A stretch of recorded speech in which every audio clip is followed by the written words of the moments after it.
Happy Monday out there, everybody. I hope you have had a wonderful weekend and are at the beginning of a really exciting and wonderful week. Thank you for being here with me and spending that beginning of your week here on the Aha Moments, where I'm going to kick it off and talk to you about one of the most important things that I think is relevant in your life, relevant to your mental health, relevant to your success, and that is your confidence. So today we're going to talk about confidence. We're going to kick off this topic, which is the topic of the week, with a really, really important message, and I can't wait to share it to you. So welcome back to the Aha Moments, where every day I share the lessons I've learned in my work as a psychotherapist and in my life to inspire you to live your very best life.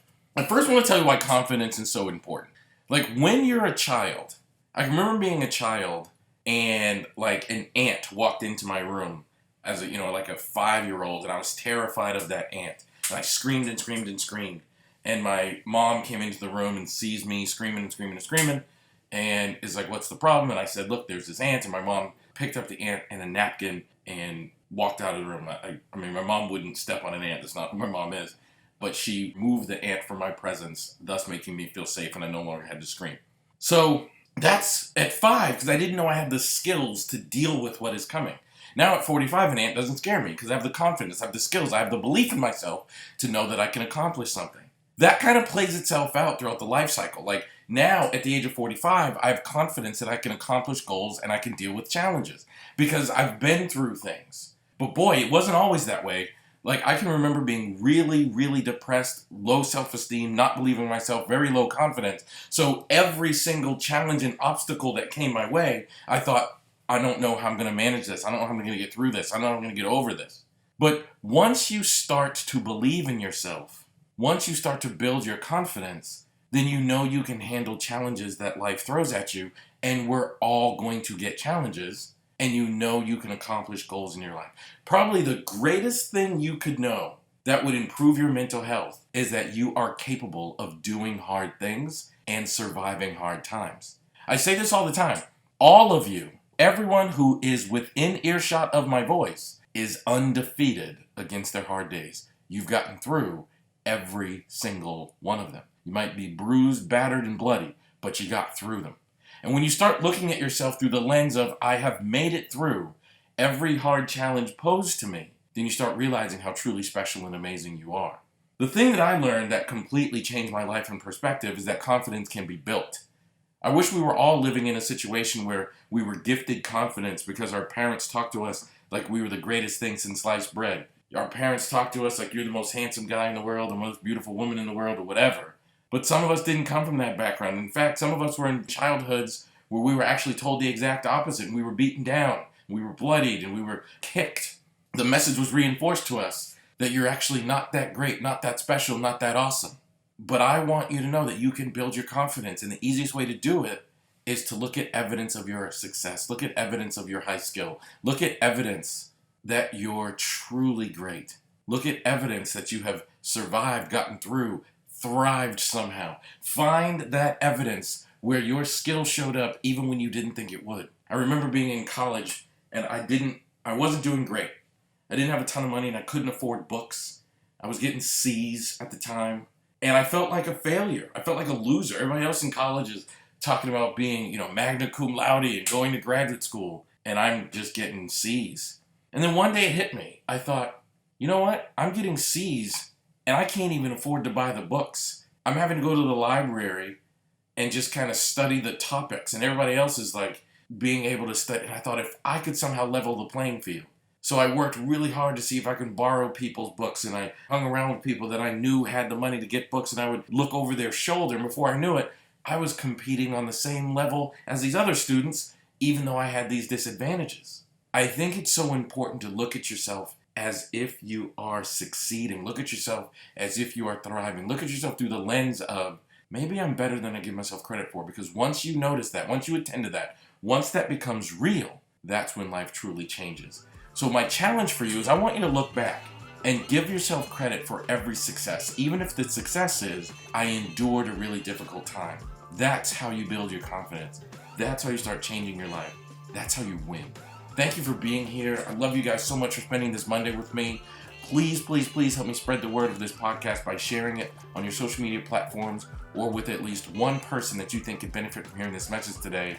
And don't forget to subscribe to this podcast. You can do that on Apple, Spotify, Simplecast. You can even become a Patreon subscriber where there are bonus episodes every single week and you get a transcription of each and every episode. Thank you so much for being here. Love you guys so much. Can't wait to see you tomorrow.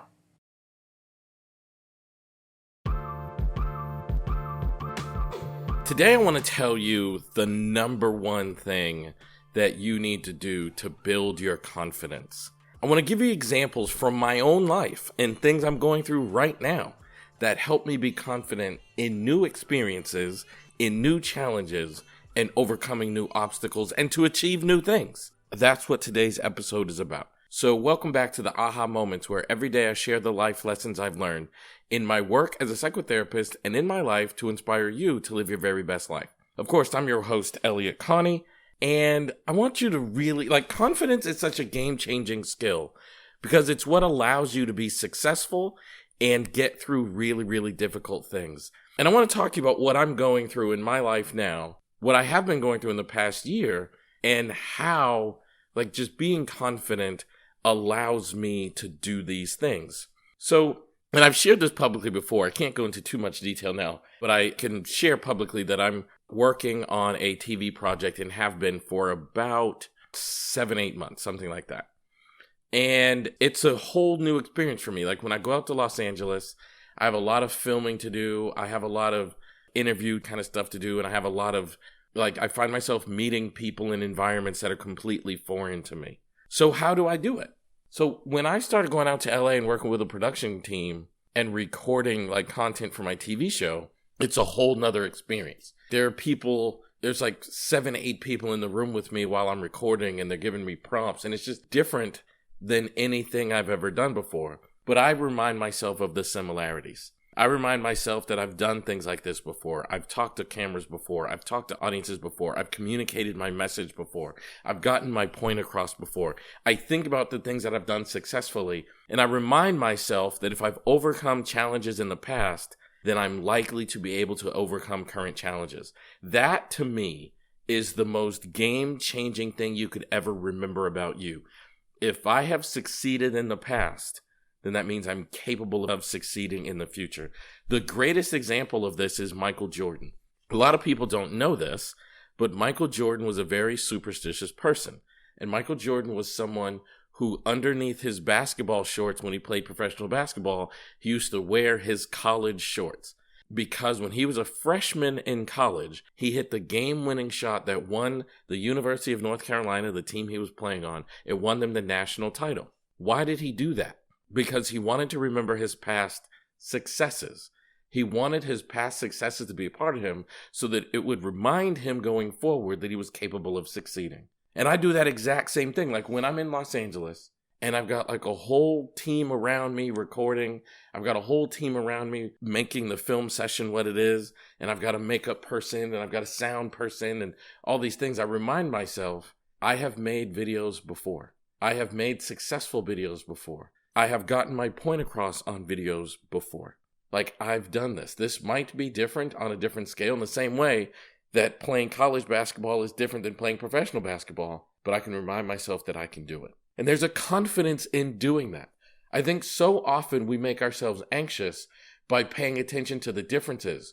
I think so often we make ourselves anxious by paying attention to how things change. And we don't acknowledge that we are professional, habitual overcomers.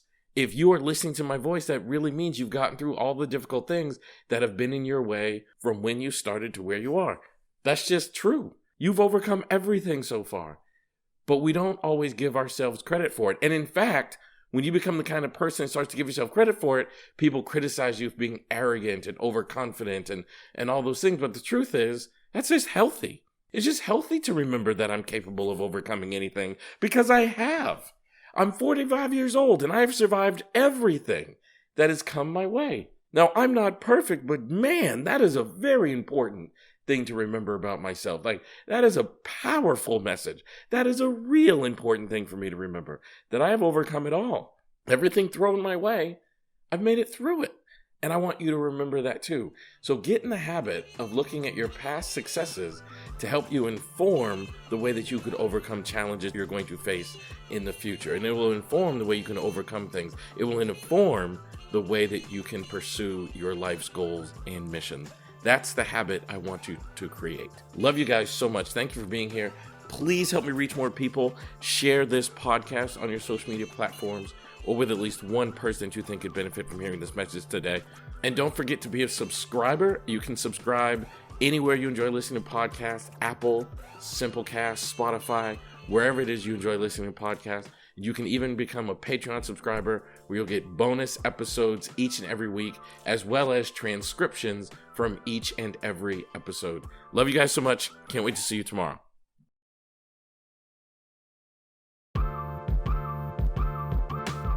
I actually learned the power of confidence in one moment. I think I knew that confidence was important. I think we all kind of know confidence is important. But as a young person, as a young child, there was one defining moment in my life that taught me the power of confidence, that taught me that simply being confident can make a difference in the outcome you achieve. I'm going to share that story with you today because I think it'll make a big difference in the way that you think about confidence. So welcome back to the Aha Moments, where every day I share the lessons I've learned in my work as a psychotherapist and in my life to inspire you to live your very best life. And I want to talk to you a bit about confidence. I mean, I've made no secret about it. Like most of my childhood, I didn't have any confidence. And baseball played a huge role in me growing and building confidence. And there was one moment that happened. It was an interaction between my high school baseball coach and me that really shocked me and taught me the power of simply being confident. Now, I knew I was a talented baseball player, but I actually made the varsity baseball team when I was in high school as a young person. I was 16 years old, and most of the people I were playing with were 18 years old. And I was nervous, and I was scared, and I didn't believe in myself to the degree that I should have. And then there was this moment. There was this guy who played the same position as me. His name was Pat Mason. He played the same position as me. He was unbelievably talented. He later on went on to become a professional baseball player and then a very good top-level college coach throughout his life and career. He recently, I think he's still coaching actually, 20 plus years after high school. I think he's still coaching. But anyway, he came out of the game, this one particular game, and I had to go in to replace him. And it was late in the game. It was a really important game that we wanted to win. We needed to win. And I was up to bat. And the guy pitching, it just scared me. Like, I remember now being super nervous. My coach could see I was nervous. And I'm up to bat in this really crucial moment, to use baseball language, as a runner on base. It was a guy on second base, which we call scoring position. And my job as the batter was to get a hit so he could score. And if he scored, we would have been winning, and it would put us in position to win the game. And I'm very nervous walking up to bat, and my coach calls timeout, and he comes over and he says, "Connie, are you nervous?" And I said, "No, coach," because I didn't want to admit I was nervous. He said, "Yes, you are. I can see it," he said. And he said, "Elliott, do you know why we have you on this team even though you're very young?" I said, "No, coach." And he said, "Because you have the perfect swing for a guy like this. You have the perfect swing to be able to get a hit off of a guy who's pitching today in the way this guy is pitching. So, Elliott, all I want you to do is trust your swing, and we will live with the outcome. But you're here because you deserve to be here. You're here because you have a beautiful swing. You're here because you are ready to get hits off of guys like this." And I said, "Okay, coach." And he said, "Just go up there, do your best, and I'm sure the outcome will be something we can live with, and we'll live with the outcome." I said, "Okay, coach." So I go up to bat. I got a hit. The guy on second base scored, and we won the game. And then after the game, I ran up to my coach, and I said, Coach, how did you know I had the perfect swing to get a hit off a guy like this?" And he said, "I didn't know. I just needed you to be confident." And I thought about that. I mean, to this day, actually, I think about that. To this very day, I think about the lesson I learned in that moment. To this very day, I think about, like, my coach didn't give me any coaching advice. He didn't give me a technique. He didn't give me a tool. The only thing he gave me was confidence. And it impacted the outcome that I experienced on that day. It is very likely that I would not have gotten a hit if my coach did not give me confidence. In that moment, he transformed who I was by giving me confidence. It's an extraordinarily powerful tool. It's an extraordinarily powerful weapon to be able to gift someone with confidence when they previously didn't have it. I never forgot that lesson that day because simply being confident made the difference in the outcome from that experience. And sometimes the best thing you can do is be confident. So I want you to think about a story from your life. When did you learn the power and impact of confidence, and how has it influenced the rest of your life? Thank you for being here. I love you guys so much. Please share this podcast on your social media platforms or with at least one person that you think could benefit from hearing this message today. And don't forget to subscribe. You can do that wherever you enjoy listening to podcasts, Apple, Simplecast, Spotify, wherever. You can also become a Patreon subscriber and get bonus episodes, including transcriptions from each and every episode. Love you guys so much. Can't wait to see you tomorrow.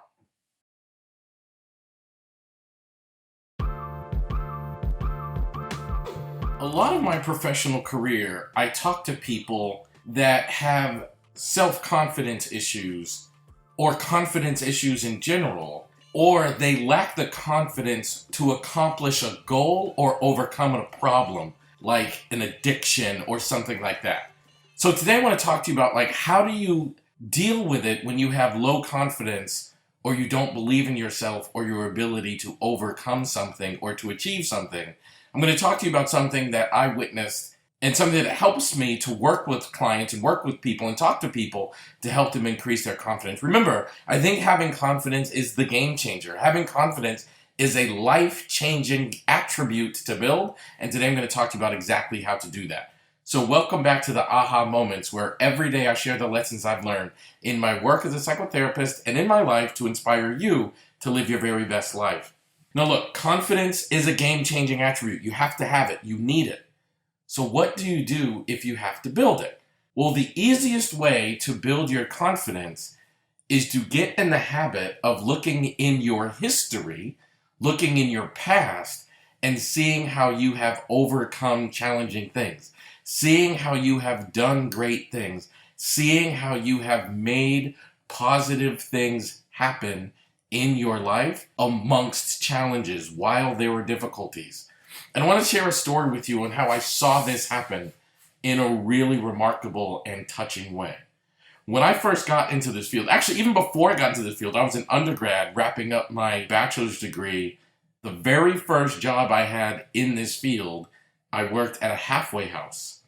And I was just I don't even remember what the job was called, but I was like a watch person. I was like a monitor, just there to make sure the residents of the halfway house followed the rules of the house. I wasn't on the clinical team. I wasn't responsible to change or anything like that. But that was my first job in this field. And they used to have 12-step meetings at the halfway house. And one day I was at this halfway house and I used to sit in on the 12-step meetings. Number one, because it was my job to make sure all the rules of the halfway house were being followed. But number two, I'm fascinated by people. So I used to want to go in there and just to see what happened in those meetings. And one day there was this guy, I'll never forget this. There was this guy who was very, very new to the halfway house. This was his first meeting. And he was sitting in the back of the room in tears. And then this person came in that was kind of like a long-term attendant to these things. And he had some sober time built up, and he had kind of been able to navigate this world of sobriety for a while, and he sees this person that was hesitant, in fact in tears and nervous about being there and not very confident that they'd be able to live a sober life, and he sat next to him. The more senior person who was confident and had built some sober time up sat next to the newer person and asked if he was okay, and the person said no. And he said, "How can I help you?" He said, I've failed so many times. I've struggled so many times. I don't know that I can do this. And this person, this more senior person, he said, "Do me a favor. What's your biggest fear?" He said, "I'm afraid that I'm just going to fail. I'm going to relapse. I'm going to get high. And I don't know that I can live a life without drugs."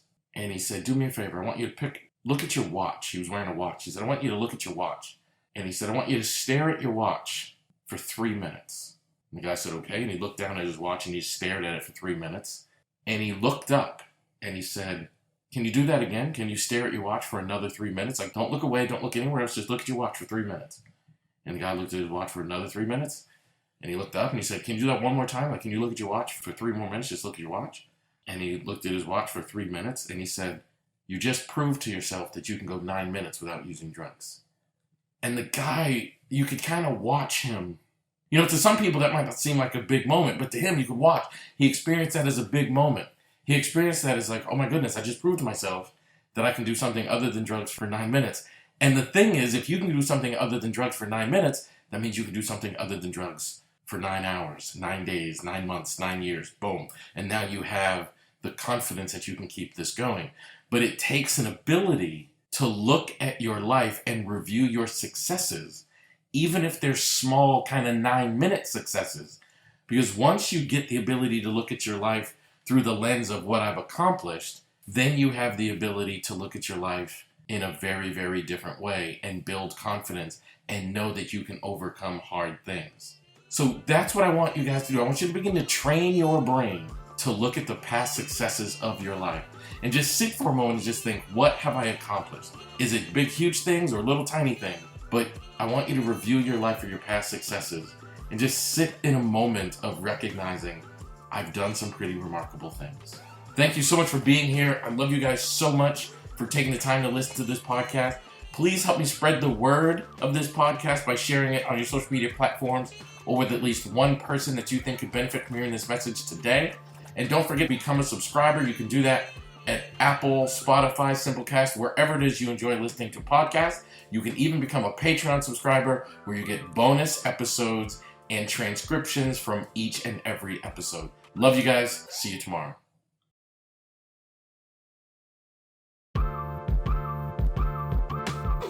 Welcome. It's Friday, and we're going to wrap up our conversation about the impact and power of confidence. And I want to leave you with one very clear message, and that is confidence is the single most game-changing attribute you can have as a part of your psyche for your mental health, for your success, for your growth, for your ability to be resilient and overcome difficult things. And today I want to talk to you about how to hold on to your confidence. Today I want to tell you how important it is to maintain your confidence. That's how we're going to wrap up this week. So welcome back to the Aha Moments, where every day I share the lessons I've learned in my work as a psychotherapist and in my life to inspire you to live your very best life. Of course, I'm your host, Elliott Connie. And look, if there's one thing that I want you to remember coming out of this week, it's that not only is it important to grow your confidence, it's also important to defend it. One of the things that I really find surprising, one of the experiences I've had in my life, in particular in my professional life, is like I grew up with no confidence. I grew up with very low self-esteem. I grew up really hurt and damaged and really thinking low about myself, like really depressed. And I realized that mindset was not only getting in my way of my ability to accomplish successful things, but it was also getting in my way to just have a happy life. And I actively worked at it. I wanted to build my confidence. So I focused on the things that I'm good at. I looked at my history to find evidence that I was not horrible and there was actually good things about me. I started reading books that would inspire me. I started listening to music that resonated with me. I started watching people on television that had that attribute of confidence and wanting to emulate it so I could build my confidence. And I learned very quickly that sometimes confidence triggers people to be what we call haters. Sometimes confidence brings about the people in your life that are haters. And they want to tear you down. They want to pull your confidence down. I think it makes them feel better, actually. Like if you have the audacity to walk around being confident, I think it makes them feel better to try to damage your confidence and make you feel less than, make you feel worse than, make you feel troubled, make you feel violated, make you feel like you are less than awesome. And you have to defend your confidence. You have to defend that you are worthwhile. You have to defend that you are worth it. You have to fight against that machine that wants to oppress you and make you feel like you are somehow less than and not deserving of confidence. I don't know why that is something that people do, but I am quite convinced that that is a very common human trait. So that means like if I think that I'm a good basketball player, there are going to be people there to try to make me feel like I'm not, and I have to defend it. If I think I'm a good writer, that means there's going to be some people out there that want to make me feel like I'm not. I mean, how many times do you say something positive about yourself and someone like says something to you like, oh, you're pretty arrogant. You think you're all that. You're not all that. You're not that great. I have a friend actually that was trying to convince me that, Elliott, people don't hire you to give lectures because you're like great at it or anything. People just hire you because, with this trait or that trait. And I was like, holy cow, like that's such a horrible thing to say to someone, because like the only outcome of hearing you say that, like the only reason that you would actually say that is to make me feel worse about myself. And I will no longer allow somebody to do that. I spent my entire childhood around someone who was actively engaged in trying to make me feel worse than myself, and it almost destroyed me. It almost broke me. It almost killed me. These days, the price of admission to get into my life is you have to be someone that makes me feel good about myself. Like that matters to me now. That impacts me now. That makes a huge difference to me now. If you're not someone that I can feel good about myself around, and I can celebrate my wins, and I can feel good about what I've accomplished and where I'm going, if I don't feel those things when I'm around you, then you can't be in my circle. And I think that's a healthy choice. In fact, I want all of you to make it, because part of your responsibility is not just to build your confidence, it's to defend it. Because there are going to be people lining up that want you to feel less than, want you to feel worse, want you to feel less off, want you to feel troubled. And I don't want you to fall for it. So what I want to encourage you to do is defend your confidence. Find the people around you that you can feel safe with, you can feel comfortable with, you can feel confident around, and make sure you surround yourself with those people. Love you guys, man. Thank you for being here today. Please help me spread the word of this podcast by sharing it on your social media platforms, or with at least one person that you think this could make a difference for. And don't forget to become a subscriber. You can do that at Apple. You can do that at Spotify, Simplecast, wherever it is you enjoy listening to podcasts. You can also become a Patreon subscriber, where you get bonus episodes each and every week, and each episode of this podcast transcribed. Thank you so much. Love you guys. Can't wait to see you Monday.